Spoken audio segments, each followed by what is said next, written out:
إن الحياة قليلة لذاتها والموت فيها هادم اللذات ما أكثر الأعمال عند رحيل إن الحمد لله والصلاة والسلام على رسول الله أما بعد। আপনি গুনাহ থেকে বাঁচতে চান, ঈমান ও আমলে জীবনকে ঢেলে সাজাতে চান, কিন্তু কেন যেন শয়তানের বিরুদ্ধে ঘুরে দাঁড়াতে পারছেন না। আপনার অন্তরটা কেমন শক্ত হয়ে গেছে, মুনাজাত করলে আর কান্না আসে না, তাই না ভাই? আমি আজ এই অবস্থা কাটানোর সহায়ক একটি আমল নিয়ে আলোচনা করব ইনশাআল্লাহ। সেই আমলটির নাম হলো যিকরুল মাউত বা মৃত্যুর স্মরণ। রাসূল সাল্লাল্লাহু আলাইহি ওয়াসাল্লাম ইরশাদ করেন, আকসিরু যিকরা হাদিমিল লাজ্জাত, জীবনের স্বাদ বিনষ্টকারী মৃত্যুর কথা বেশি বেশি স্মরণ করো। আমাদের সালাফগণ বেশি বেশি মৃত্যুর কথা স্মরণ করতেন। হাসান আল বসরি রাহিমাহুল্লাহ বলেন, আল্লাহর কসম, মৃত্যু আমার দুনিয়াকে মলিন করে দিয়েছে। বিচক্ষণ লোকদের জন্য খুশি হওয়ার কোনো উপলক্ষই সে রাখেনি। আমি এমন কোনো বুদ্ধিমানকে দেখিনি যে মৃত্যুর ভয়ে চিন্তিত নয়। প্রিয় ভাই ও বোন, আপনি যত বেশি মৃত্যুর কথা স্মরণ করবেন, আপনার ঈমানি ও আমলি জিন্দেগি ততই সুন্দর হয়ে উঠবে। গুনাহ থেকে বেঁচে থাকা আপনার জন্য অনেক সহজ হয়ে উঠবে। ব্যস্ত এই জীবনে সবসময় মৃত্যুকে স্মরণ করা অনেক কঠিন, তবু আপনি হাল ছাড়বেন না। সুযোগ পেলেই অর্থহীন আড্ডা না মেরে, আজে বাজে কথা না বলে, ইরান তুরানের খবর না নিয়ে মুমিন ভাইদের সঙ্গে মৃত্যু নিয়ে আলোচনা করুন। মৃত্যুর স্মরণে যেসব বিষয় আপনাকে সাহায্য করবে সেগুলোর মধ্যে অন্যতম হলো কবরে চলে যাওয়া বন্ধু বান্ধব, আপনজন ও সমসাময়িক লোকদের স্মৃতিচারণ করা। ভাই আমার, ভেবে দেখুন তো, আপনার যেসব আত্মীয় স্বজন, বন্ধু বান্ধব ও কাছের লোক কবরে চলে গেছে, আপনার মতো তাদেরও কত স্বপ্ন ছিল, কেরিয়ার গড়ার বেকুলতা ছিল, কত আশা প্রত্যাশা ছিল, কিন্তু এখন তারা আর নেই। তাদের মতো একদিন আপনিও কি হারিয়ে যাবেন না? প্রিয় ভাই, প্রতিদিন কিছু সময় একাকী কবরের পাশে গিয়ে দাঁড়ান। মাটির নিচে সারি সারি শুয়ে থাকা ভাই বোনদের নিয়ে চিন্তা করুন। ভেবে দেখুন তো, এক সময় তারাও আপনার মতো মাটির উপর ছিল। তাদেরও ছিল পরিবার, ছিল মা বাবা, ভাই বোন, বন্ধু বান্ধব। তারাও এক সময় বাজারে যেত, আড্ডা দিত বন্ধুদের সঙ্গে। তাদেরও ছিল হাসি আনন্দ, ছিল আরামের বিছানা, ছিল ঘর বাড়ি, জমি জমা। সময়ের আবর্তে তারা আজ কোথায় হারিয়ে গেছে? কত ভালো ভালো জামা পরিধান করত তারা, কত হৃষ্টপুষ্ট সুঠাম দেহের অধিকারী ছিল তারা।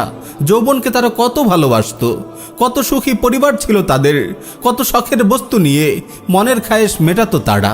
তারাও কখনো মৃত্যুর কথা ভাবতো না। দুনিয়া ছেড়ে যাওয়ার ভাবনা কখনো তাদের হৃদয়ে উকি দিত না। দুনিয়ার চাকচিক্য তাদেরকে আখিরাতের কথা ভুলিয়ে দিয়েছিল। জগতের রূপরস গন্ধ তাদের প্রতারিত করেছিল। পৃথিবী তাদের মিথ্যা গল্প শুনিয়েছিল, হৃদয়ে মিথ্যা আশার সঞ্চার করেছিল, দূরের জিনিসকে কাছে করে দেখিয়েছিল। টাকা পয়সা, সুন্দরী নারী, বিলাসবহুল বাড়ি গাড়ি, ক্ষমতা ও প্রতাপ তাদের কাছে চিরস্থায়ী মনে হয়েছিল। এভাবে তারা যখন পুরোপুরি দুনিয়ায় মজে ছিল, জগতের মোহাব্বত যখন তাদের অন্তরে গেঁথে গেল, তখন দুনিয়া তাদের সামনে তার আসল রূপ খুলে দিল। হঠাৎ নিষ্ঠুর মৃত্যু এসে ছো মেরে তাদের নিয়ে গেল সাজানো গোছানো এই বাসর থেকে। কত চোখ তাদের হারিয়ে ক্রন্দন করল, কত হৃদয় বিরান হলো, তবে তা সামান্য সময়ের জন্য। সময়ের সঙ্গে সবাই তার বিচ্ছেদ মেনে নিল, সবাই আগের মতো ব্যস্ত জীবনে ফিরে গেল। কত বড় প্রতারক এই দুনিয়া, কত বড় ধোঁকাবাজ এই পৃথিবী। কবরে শুয়ে থাকা এই লাশগুলোর মধ্যে কত লোক এমন ছিল অহংকারে যাদের পা মাটিতে পড়তো না। কত লোক বন্ধু বান্ধবদের সাথে বড়াই করে বেড়াতো। কত ধনীর দুলাল ছিল যাদের কামনা বাসনাগুলো সহজেই পূরণ হতো। সুন্দরী নারীরা তাদের পেয়ে ধন্য হতো। দামি ব্র্যান্ডের গাড়ি হাঁকিয়ে তারা রাস্তায় চলাফেরা করত। সারাক্ষণ তাদের কানে গান বাজতো, হেডফোন কান থেকে সরতো না।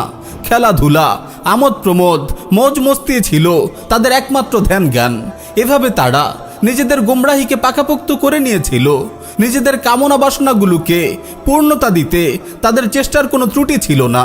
এই অবস্থায় তারা সহসা মৃত্যুর গর্জন শুনতে পেল। মরণের কঠিন আঘাত চুরমার করে দিল তাদের অস্তিত্ব, লণ্ডভণ্ড করে দিল তাদের আয়েশি আয়োজন। আমার ভাই ও বোন, কত মারাত্মক ভুল করেছিল তারা। তারা তুচ্ছ এই দুনিয়ার ক্ষণিকের সুখের জন্য চিরস্থায়ী আখিরাতকে বিসর্জন দিয়েছিল। আল্লাহ রাব্বুল আলামিন আমাদের কেমন বোকামি থেকে হেফাজত করুন। প্রিয় ভাই, কবরের নেম প্লেটগুলো একটু পড়ে দেখুন না। কত বড় বড় শিল্পপতি, কত বড় রাজনৈতিক নেতা, কত বড় সম্পদশালী ব্যবসায়ী শুয়ে আছে মাটির বিছানায়। রোদের প্রখর তাপ, ঝড়ের তাণ্ডব, বর্ষার জলধারা বয়ে যাচ্ছে তাদের কবরের উপর দিয়ে। অথচ পৃথিবীতে তারা কত দালান, কত প্রাসাদ নির্মাণ করেছিল, কত সম্পদ পুঞ্জীভূত করেছিল, ভবিষ্যতের জন্য কত উপায় উপকরণ তারা প্রস্তুত করেছিল। তাদের ব্যাংক ব্যালেন্স দেখলে বিস্ময়ে হা হয়ে যেত মানুষের মুখ।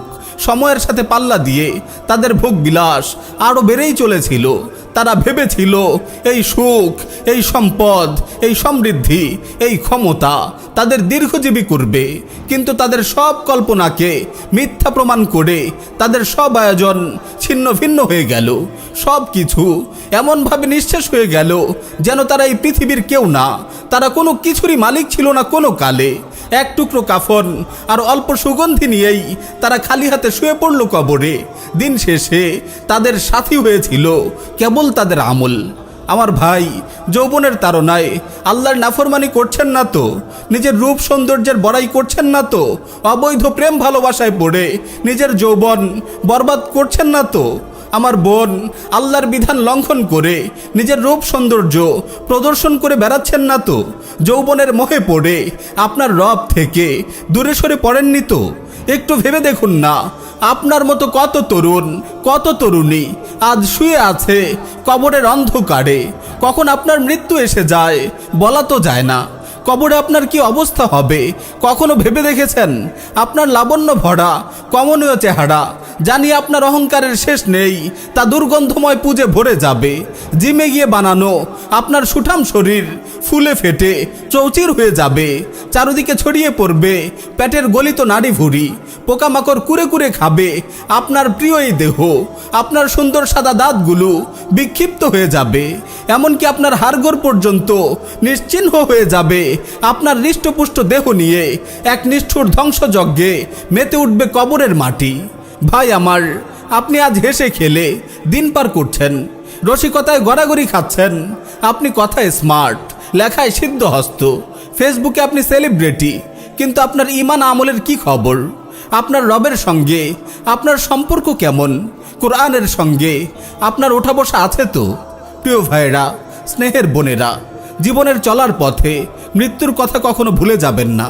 প্রতিদিন রাতে ঘুমানোর সময় একবার হলেও মৃত্যুর কথা স্মরণ করুন। আপনার ঈমান আমলের হিসাব নিন। ইনশাআল্লাহ আল্লাহ আপনাকে আমলি জিন্দেগি দান করবেন।